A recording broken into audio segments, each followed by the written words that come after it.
Okay, well, I think we can start. Anyana timirandasya yananjala shalakaya chakshulunmilitam yena tasmai shri gurave namaha. Jai Gurudev and good morning, or good afternoon, good evening, everyone, depending on where you're living on the planet. So today was an interesting suggestion for a topic, and it's worship and devotion.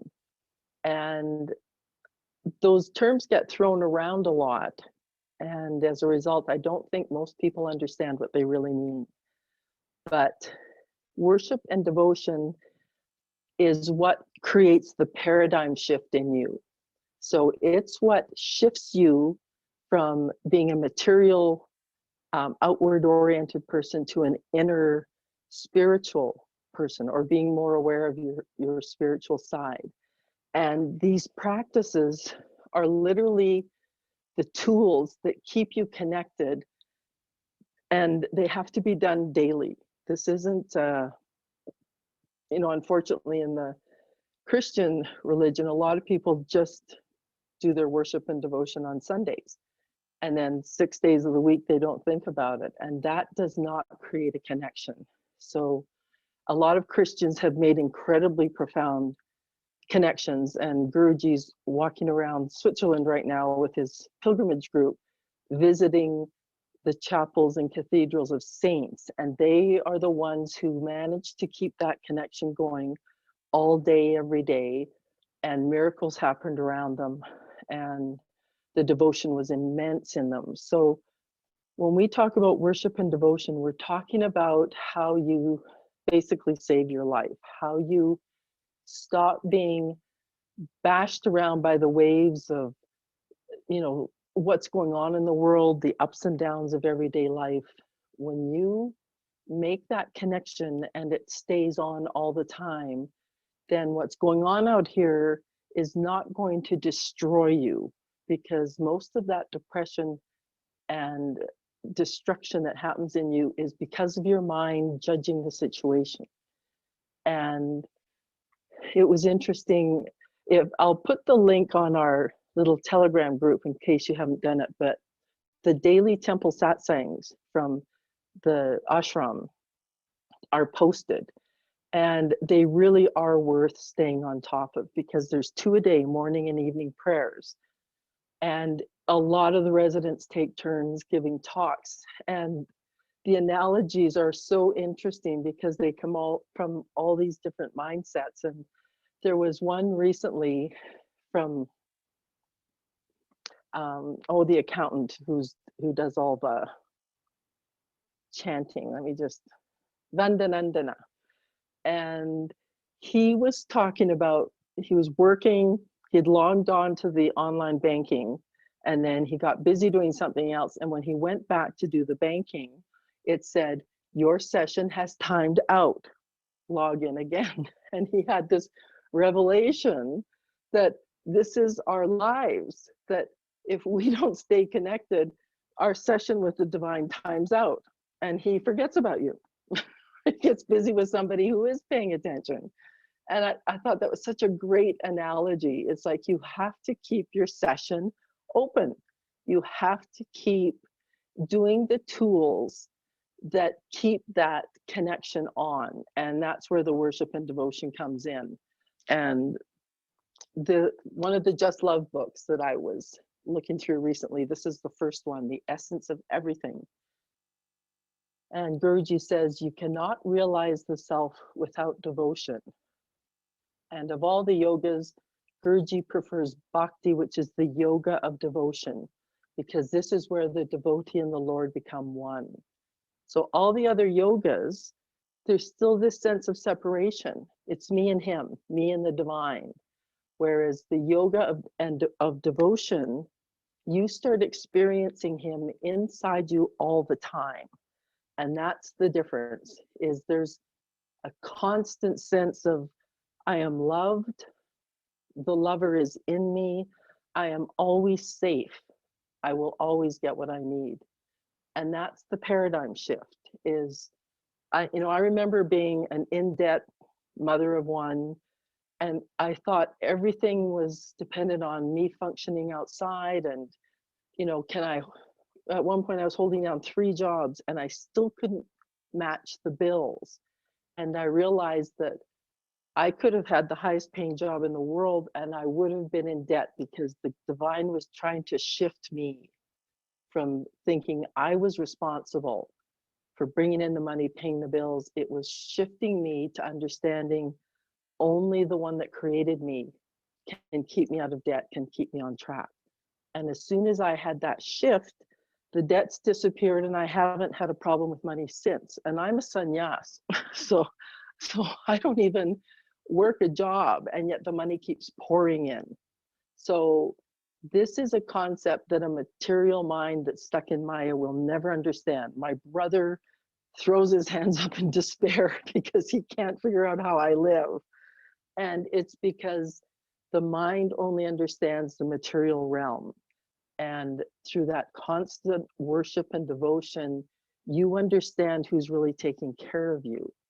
And it is incomprehensible to the mind. It's something you have to trust. And that's why the whole idea of worship and devotion, it's recommended that you do it first thing in the morning, because when you first land back on the planet, you first open your eyes, your soul has been off in lovely places. It lands back in the body and it goes, oh no, I'm not going to be able to pay the rent. So what you have to do is you have to stop it there, right? You have to stop that Looney Tunes little tangent from happening. And that's why as soon as you get up, you shower, if you do Atmakriya yoga, you do your Babaji Surya Namaskar, and then you sit down and do puja. So every morning I have a date with Guruji's feet, right? And I do the puja. And the more you do it, the more familiar it becomes. And you realize I get to touch them. So, in real life, how many of us get to touch Guruji's feet? It's a pretty rare occurrence. But when you have a deity, when you have padukas, when you have something that represents the divine to you, let it become alive. Let it interact with you, because you will feel love pouring off it when you visit it regularly. So, every morning, maybe say goodnight to it, however long you need to do it, but you don't have to make it a big ordeal. I heard a lovely talk with Swami Keshava when he was giving the rituals course. And he said how he just threw himself into worship and devotion when he was young, because Guruji met him and his brother when they were in school. And he used to do hours of his rituals. He, Abhishekam, and, he just, every time he learned a technique, he added it. So he said it was turning into like 3 and 4 hours, this young little guy. And one day Guruji caught him and he said, what are you doing? It's too much. And he said, as long as you do it with sincerity, as long as you truly feel me when you do it, that's enough time. So just robotically going through techniques, which is what a lot of people on the path do, that's not going to be as effective as you sincerely feeling you are standing or sitting in front of the divine and you are offering yourself, right? And that could take a second. So that is what is going to create the connection that will stay with you. And I've got in the Just Love book, Guruji said, the outside brings expectation and expectation brings misery and pain. All kinds of expectations bring pain, because the real thing that our soul wants is the true love of God. We could only find that through devotion within our hearts. And, I chased dreams for decades, different careers, different relationships, everything. And I'm sure all of you have felt this or you wouldn't be here. There's always that emptiness going on. And once I got on the path, things became very scary. And Guruji warns people about this, that we have to be spiritual warriors. The path is not for weak people. And when I first started, as soon as I got on the path, I thought, I'm ready, I'm done. Like, you can make me enlightened. And it's like, no, we have no idea the immensity of this. And your mind keeps telling you, no, I'm better than all my friends. I meditate, I'm ready. And thank God the universe doesn't throw it on you, because I think we would explode. I think we would just burst into flames, because every step of the path is a purification. And when you hit the next level, it's like an earthquake has hit you, and it shakes your nervous system. It rushes through your biology and purges. And usually you go through one of these earthquakes and things finally settle down, and you know you've moved up a level. You feel amazing. And so then again you go, I'm ready. I'm set. It's like the universe goes, no, because there are so many steps to be able to handle. Like, Guruji is like the most massive energy transformer on the planet. And if he just let himself loose, that would be the end of us. So he has to use like a step down transformer to plug into us. And that's what he's always watching us. That's what he's always scanning in darshan, in person, is he can see which level you've gotten to. And if he thinks, oh good, that one's almost close, I'm going to throw another earthquake. So people meet Guruji and then immediately their life falls apart. And they're like, this guy sucks. But it's honestly, we have so much to shed. We have so much that has to be stripped off. And also our nervous system has to be made incredibly strong. And that's where your worship and devotion comes in, because if it's like when you plant a plant and you just leave it protected inside, it becomes this tall, spindly thing that can't stand up without a stick next to it. But if you put that plant outside and storms and rain and everything hit it, it turns into this sturdy, strong plant. So that's what's happening with us, is he has to keep shaking us to strengthen the nervous system. And like I say, your mind keeps telling you, no, I'm good. I'm sure I'm better than everyone in this room. and so he's like, oh yeah?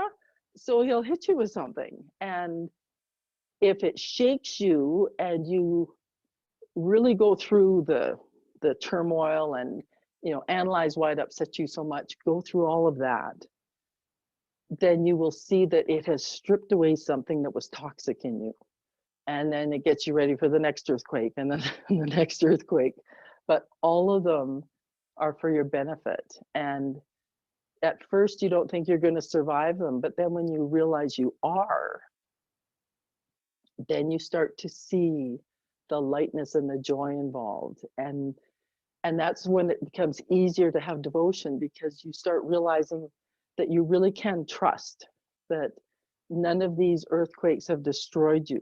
The one who made you is watching out for you, and you're never given a test you can't pass. And it's only in hindsight when you look back at some of these things and realize that wasn't the end of me. At first you're thinking, oh, if this ever happens to me, I'm done. And then it happens and you realize, oh, it wasn't that bad. And you keep praying. And when you pray, don't whine, don't be a beggar.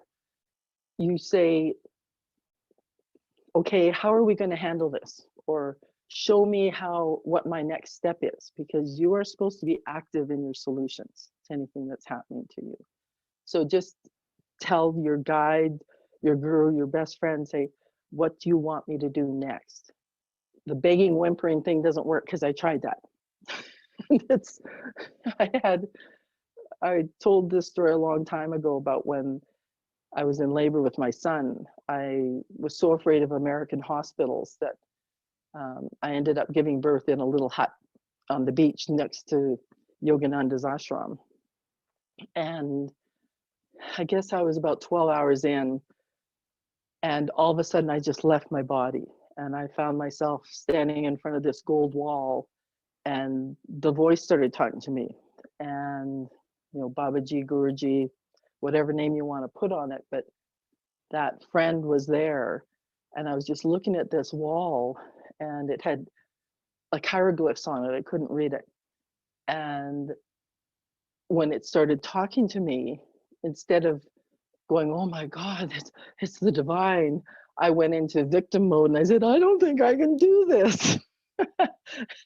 The nice whiny, okay, here's God, what are you gonna do? And the answer was, you are not being harmed. You're just driving this vehicle. And I realized I had stepped out of the car, you know, and the body was still back in that hut. It was still in labor and it was still delivering that baby. And it was the first time I was very aware that the Atma goes in and out of the body. And we had a long conversation and it was astonishing. And not all of it was pleasant. Like at one point I said, why isn't this baby being born?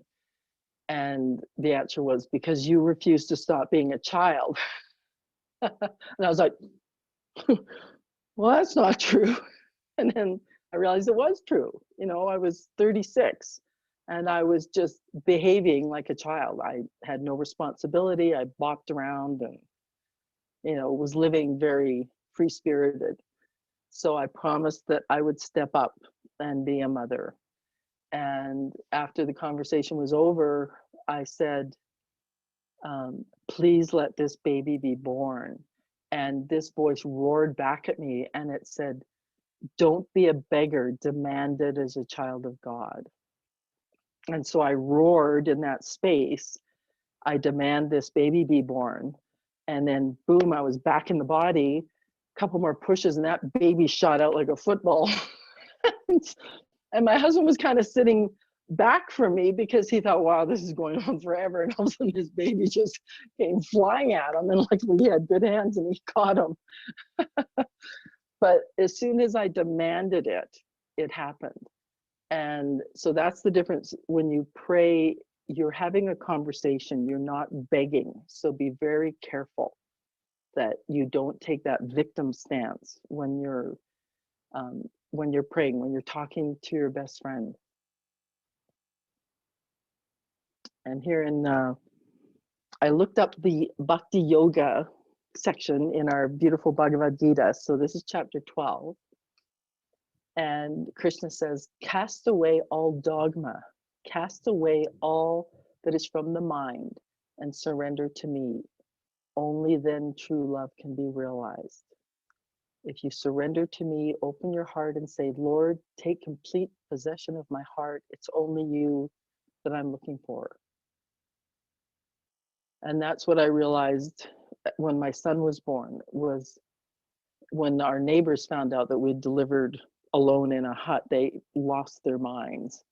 But there was such a sense of protection and safety going on. And the instructions that were coming were so clear. And I later took the baby, to the doctor and got him checked out. And they said there was no birth trauma at all. Some babies come with this sloped, elongated head because they pushed out too fast, or, the forceps. And they said there was no birth trauma on the baby. And it was because I surrendered. It was almost like Draupadi finally letting go of her sari and yelling for Krishna. Once I was in the middle of that birth, I realized I had no control, but I had been meditating and preparing for that for a long, long time. And as a result, the divine just stepped in and delivered that kid. So that's where you feel the payoffs of the worship and devotion. It's not for naught. You may feel like you've gone a year or two with no real sense of progress or accomplishment, but what you don't realize is you're building such a strong foundation in yourself that when the real big things hit, you can't be shaken.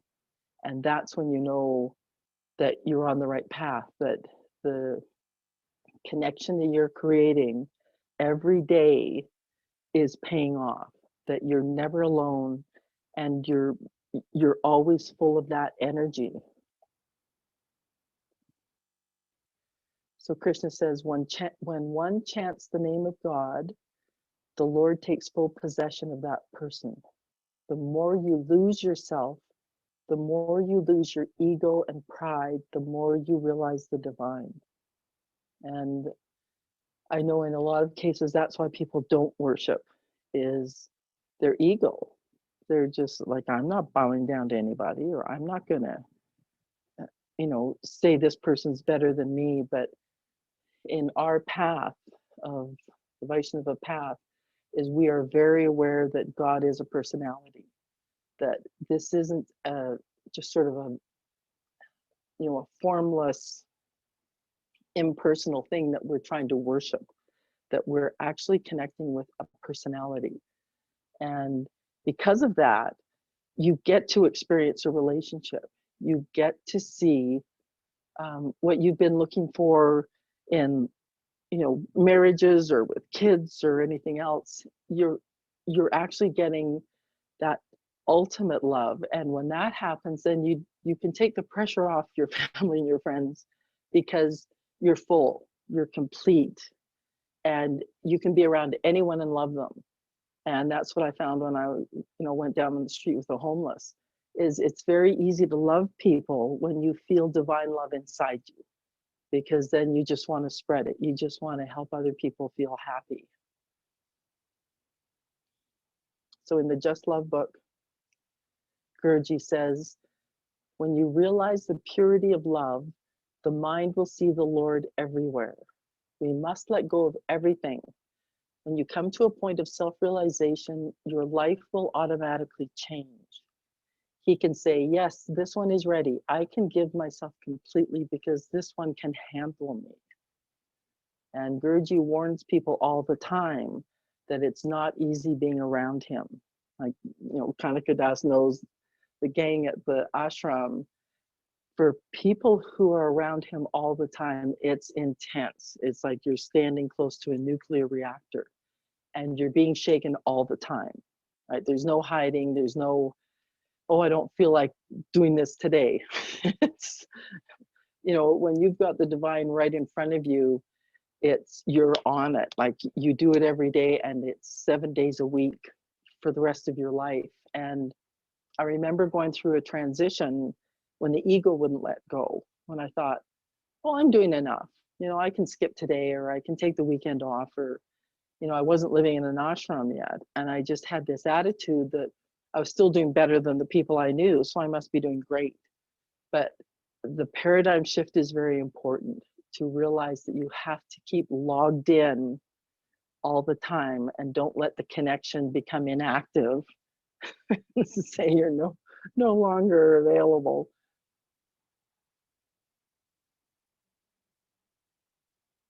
And during the Hanuman Jayanti, Guruji made a point of talking about how Hanuman stands for service. He incarnated to serve Sri Ram, to show us how to serve with complete devotion. And that helps as well. When I stopped sort of going for self-centered career moves and added more and more service into my day, I found myself craving the service, the seva, because it was the only thing that was actually making me happy. And that's when you start realizing that the rest of it is like this two-dimensional fraud that you've been shown, that you never feel a sense of accomplishment with sort of outward goals unless there's seva. So like we have some brilliant artists here in our mix, and I'm sure they experience that the difference of doing art when you're inspired and it's from the divine is so different from just trying to spew out something the public will buy and then being disappointed when they don't fall for it. So the whole idea of outward expectations letting you down and going for the inward connection, and then when you've got that, nothing else lets you down, right? Everything that happens brings joy, brings happiness.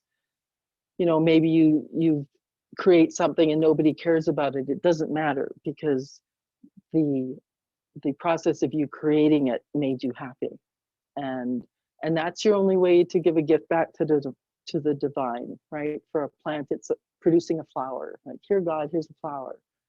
You know, everything we do that creates is our way of thanking God for letting us be here, for letting us be on this playing field and play with him. And the other thing that happens is when you absorb your mind into the divine, the fear disappears, because the fear comes from the unknown and from a disconnect.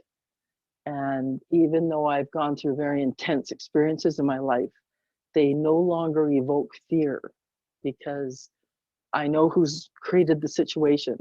I know that Guruji is saying, okay, let's march through this pack of demons. Okay, here we go. And it just becomes a great action movie, right? It stops being scary because you're just having a romp with the divine. And he's decided to put you in a thriller for a change. So back on the temple satsangs, Gauri did a really sweet one recently. I think it was on the 28th, but she said she was talking to different people around the ashram who are taking care of the deities and the tulsi plants, and a lot of the women do a rotation to take care of the outside temples. And she said how some of them get so swept away when they're dressing them and getting them ready for the prayers, that she said this one ended up just standing and staring for half an hour at the deities because of the immense feeling and emotion pouring off of them. And they were all laughing that sometimes you can't get anything done, because the more you do this kind of seva and worship, the more they give back to you, to the point where you end up just sort of standing there in awe of what's going on. So that bhakti will just keep growing the more you do it. So, you know, I may have been handed these lovely little, there they are, the padikas. And some people might just look at them. Well, when I was trying to fly back to Canada from Frankfurt, I think it was last year, and I was traveling with those in my backpack. I didn't want to put them in my suitcase. And they pulled it out, you know, at the security, and they lost their minds because there are swastikas on the padikas. And they went, "These are weapons." And I said, "They're sacred items." And they said, "No, you could hit the pilot over the head with this and take over the plane." And I'm like, really? You think I'm going to hit the pilot over the head? But they made me leave and go back out, and I had to check those padikas in because they wouldn't let me travel with them. So that's the material mind. That's the lovely state of Maya going on. And, you know, I'm sure Guruji laughed, and of course my luggage made it safely. It didn't disappear. But I thought, you're looking at me and you think I'm going to take over the plane. So, but those padikas, they have an energy of their own, and they do excite people. So, you know, I have had other customs people before this guy look at them and just launch into a huge conversation because he can feel Guruji on those items. And that's what I'm sure a lot of you have found if you're traveling with deities in your luggage, that people, they don't know why they're mesmerized, but they're mesmerized because of all the love you've been pouring on them day after day after day during your practice. And so Guruji says, worship me the way I want to be worshipped. So if you want to picture him as a doorway to the divine, and when you worship him the way he tells you to, he hands you a key, and the key unlocks the door and you go through. But if you're standing in front of the door and you're going, no, I know how to do it. I'm going to do it. I'm going to go out in nature and I'm going to sprinkle things on the trees. He's like, okay, knock yourself out. And you'll end up just running around in front of that door and you will never go through it. So when he says, worship me the way I want to be worshiped, pay attention to that, because he is giving you the key that is going to lead to your success, to your liberation. Okay. And in the same way, that's where Sangha, that's where all of us help each other, is by helping keep each other on track, you know. And so if any of you start feeling derailed or something, reach out to one of us. Okay, don't go through any of this alone. He's created us as a family to help each other. Day. Oh.